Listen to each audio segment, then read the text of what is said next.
হামলায় বিধ্বস্ত তেহরানের বিভিন্ন অঞ্চল, চারদিকে ধ্বংসস্তূপ আর উদ্ধার অভিযানের ব্যস্ততা। ঠিক এমন সময়েই মানবতার হাত বাড়িয়ে দিয়েছেন একদল স্বেচ্ছাসেবী নারী। উদ্ধারকর্মীদের জন্য প্রতিদিন সকালে স্থানীয় একটি মসজিদে জড়ো হয়ে রান্নার পাশাপাশি খাবার প্যাকেট তৈরি করছেন তারা। এরপর সেই খাবার গাড়িতে তুলে পৌঁছে দেন উদ্ধারকর্মী ও আহতদের কাছে।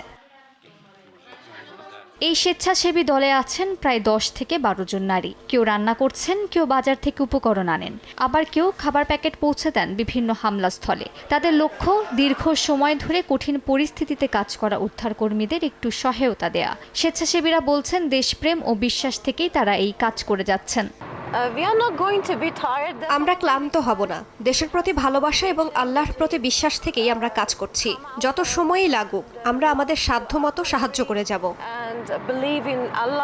স্বেচ্ছাসেবীদের এমন কর্মকাণ্ডে অবাক উদ্ধারকর্মীরা। কাজের মধ্যে হঠাৎ কেউ তাদের জন্য গরম খাবার নিয়ে আসবে তা ভাবতেই পারেননি তারা। ধ্বংসস্তূপ আর আতঙ্কের মাঝেও মানবতার এই ছোট্ট উদ্যোগই অনেকের জন্য হয়ে উঠছে সবচেয়ে বড় শক্তি। মালিহা সুহরওয়ার্দী, সময় সংবাদ।